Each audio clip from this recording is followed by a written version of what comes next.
نحمدہ نصلی علی رسولہ الکریم اما بعد فاعوذ باللہ من الشیطان الرجیم بسم اللہ الرحمن الرحیم یا ایہا الذین آمنوا من یرتد منکم عن دینہ فسوف یأتی اللہ بقوم یحبہم ویحبونہ اذلۃ علی المؤمنین وعزۃ علی الکافرین یجاہدون فی سبیل اللہ ولا یخافون لومۃ لائم الی آخر آیہ۔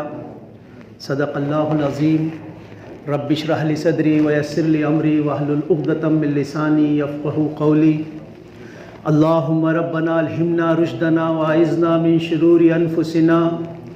اللہم ارنا الحق حقا وارزقنا اتباعہ وارنا الباطل باطلا وارزقنا اجتنابہ، آمین یا رب العالمین۔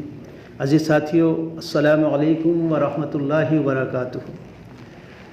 جیسا کہ آپ کے علم میں ہے کہ میں نے آپ کے سامنے سورہ مائدہ کی آیت نمبر 54 کا ایک جزء تلاوت کیا ہے۔ اس سے پہلے کہ اس پر کچھ گفتگو کروں، میں چاہتا ہوں کہ جو دعا میں نے مانگی ہے اس دعا کو آپ سب حضرات پورے شعور سے، پوری توجہ سے اپنے دلوں میں مانگ لیں۔ دعا یہ مانگی گئی ہے کہ اللہم ربنا الہمنا رشدنا، اے اللہ، اے ہمارے رب، ہمیں ہر اس بات کا الہام کر دے جو تیرے نزدیک رشد اور ہدایت کا ذریعہ ہو۔ واعذنا من شرور انفسنا، اور اے اللہ ہمیں اپنے نفس کی شرارتوں سے محفوظ رکھ۔ اللہم ارنا الحق حقا وارزقنا اتباعہ، اے اللہ ہمیں حق کو حق ہی دکھا اور اس کی اتباع کرنے کی، اس کو ماننے کی، اس پر چلنے کی توفیق عطا فرما، کیونکہ حق کو سن لینا یا سمجھ لینا کافی نہیں ہے، الٹا نقصان دہ ہے اگر اس کی اتباع نہ کی جائے، اس پر چلا نہ جائے۔ وارنا الباطل باطلا وارزقنا اجتنابہ، اور اے اللہ ہمیں باطل کو باطل ہی دکھا اور اس سے اجتناب کرنے کی، اس سے بچنے کی توفیق عطا فرما۔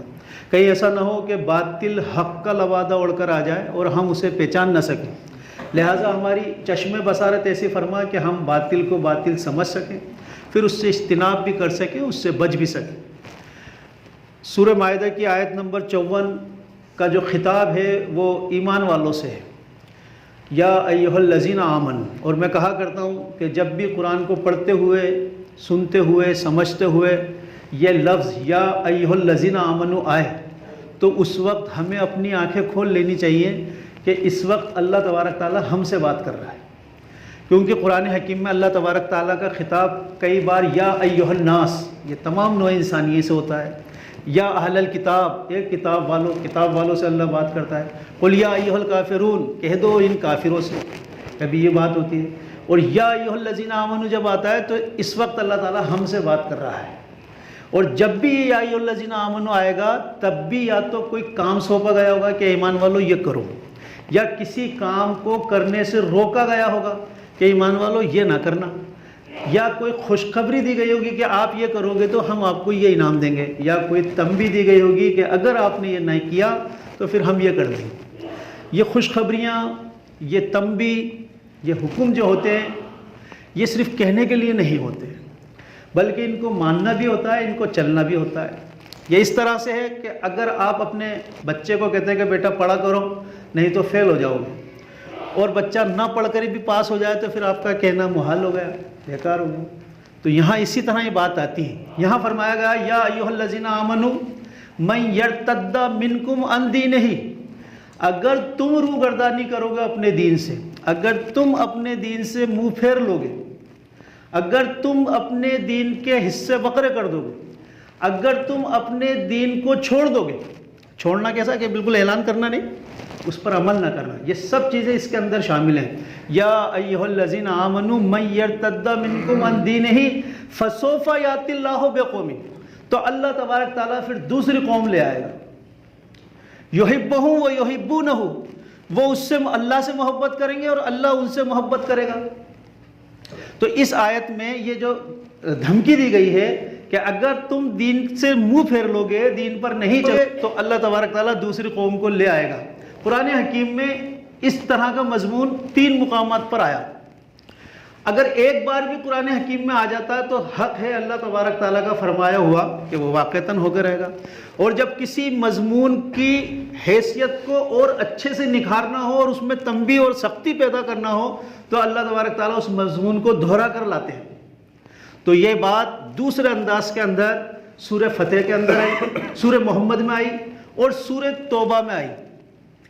وَإِن تَتَوَلَّوْا يَسْتَبْدِلْ قَوْمًا غَيْرَكُمْ، اگر تم نے منہ پھیر لیا، یہ شرط کے ساتھ کہ پہلے آپ دین چھوڑو گے، پہلے آپ دین کی رسوائی کرو گے، پہلے آپ کی حیثیت دین کے اندر کچھ نہ رہے گی، پھر اس کے بعد دوسری قوم آئے گی.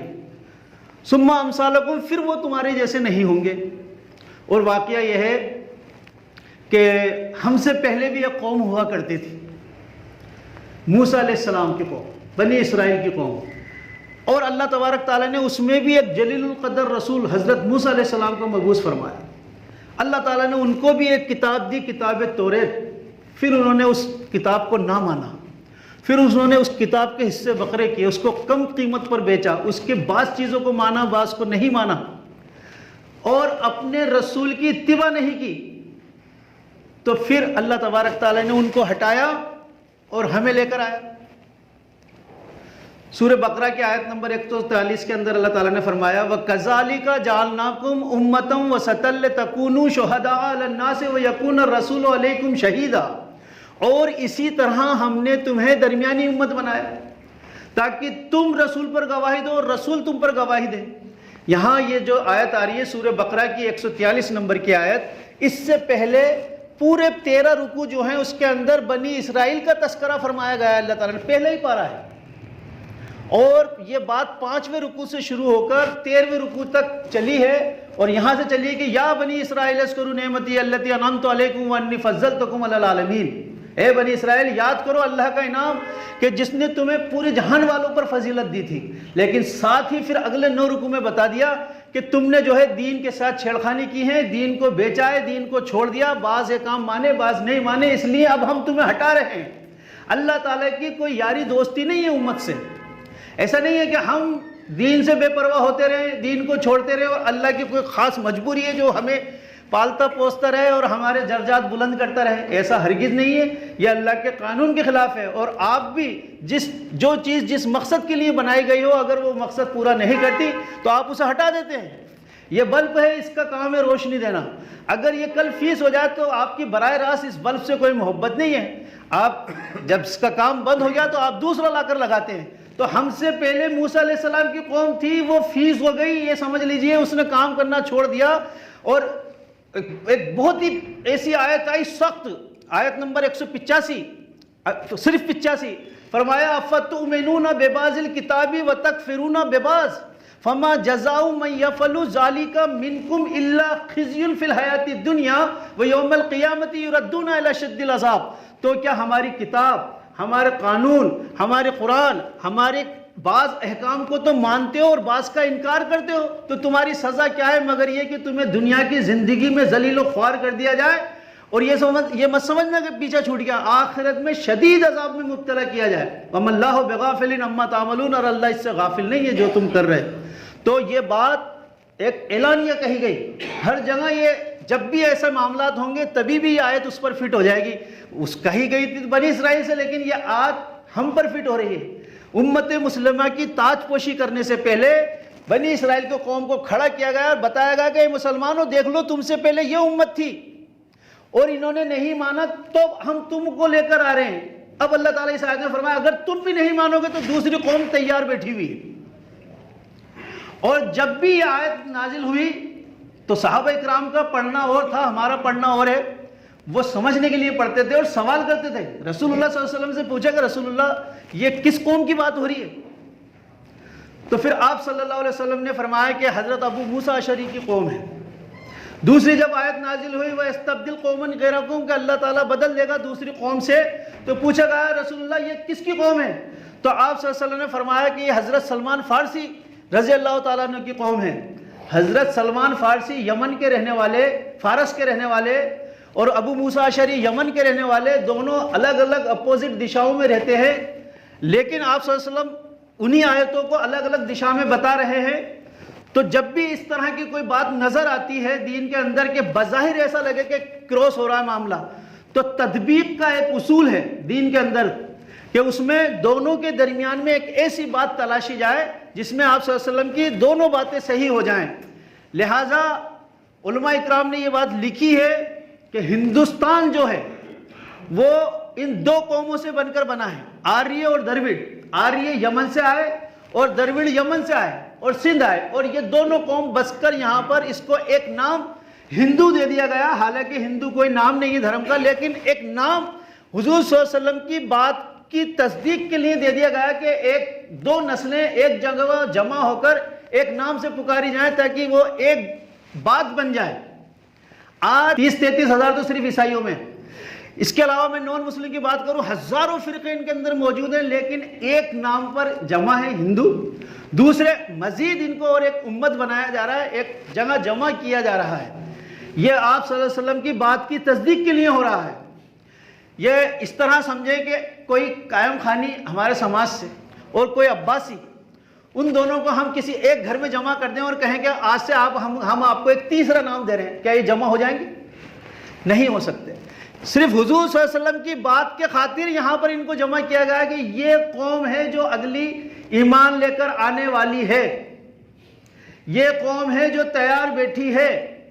بگاڑ کے جس مہانے پر یہ قوم پہنچ چکی ہے وہاں سے تبدیلی شروع ہوتی ہے کہ پیڑ پتھر پوجے جا رہے ہیں، ہر چیز پوجی جا رہی ہے۔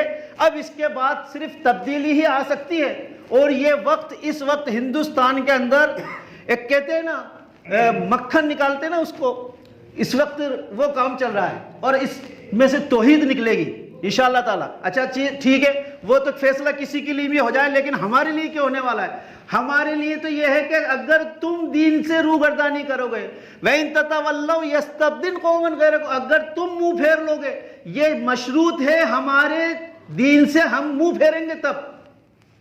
اور اس وقت کے حالات جس طرف تیزی سے جا رہے ہیں، اس وقت تو دین پر چلنا گویا کہ کانٹوں پہ چلنے جیسا ہے، لیکن کچھ چیزیں ایسی ہیں جو آپ عمل کر سکتے ہیں لیکن نہیں کرتے ہیں۔ یہ کڑوی سچائی ہے۔ نماز پڑھنے سے آپ کو کس نے روکا ہے؟ دین کی سنت ادا کرنے سے کس نے روکا ہے؟ داڑیاں رکھنے سے کس نے روکا ہے؟ اور دوسری جو احکام ہے اس کو کرنے سے کس نے روکا ہے؟ وہ تو ہم خود ہی رکے بیٹھے نا سب۔ تو ہمارے اعمال بظاہر ایسے لگ رہے ہیں کہ ہم اس وقت اللہ کی عذاب کی زد میں ہیں۔ فرعون کے اوپر بڑا عذاب بھیجنے سے پہلے اللہ تبارک تعالیٰ نے 14 چھوٹے عذاب بھیجے، اور جب بھی اس کی قوم پر عذاب آتا تھا وہ پہچان جاتا تھا فرعون کہ یہ اللہ کا عذاب ہے، اور موسیٰ علیہ السلام کو بلواتا تھا اور کہتا تھا کہ اپنے رب سے دعا کرو یہ عذاب ہم پر سے ہٹے، اور موسیٰ علیہ السلام دعا کرتے تھے، پھر وہ عذاب ہٹتا تھا۔ چوہوں کا عذاب، جوؤں کا عذاب، ٹڈیوں کا عذاب، خون کا عذاب، بندروں، نہ جانے کون کون سے 14 عذاب بڑے عذاب سے پہلے ان کے اوپر بھیجے گئے۔ اور ایک واقعہ اور بتا دوں، بات ختم کروں گا کیونکہ موقع اتنا نہیں ہوتا ہے۔ پورے قرآن مجید کے اندر حضرت یونس علیہ السلام کا ایک واقعہ موجود ہے اس حوالے سے کہ اللہ تبارک تعالیٰ نے ان کے اوپر عذاب فکس کر دیا تھا، لیکن اس قوم نے عذاب کے حالات دیکھ کر اللہ تبارک تعالیٰ سے توبہ کر لی، اور اللہ تعالیٰ نے ان پہ سے وہ عذاب ہٹا دیا۔ سب جانتے ہیں۔ میں نے بہت سے لوگوں سے پوچھا کہ یہ عذاب کون سا تھا جو یونس علیہ السلام کی قوم پر آ رہا تھا جس کے آثار دیکھ کر انہوں نے توبہ کر لی؟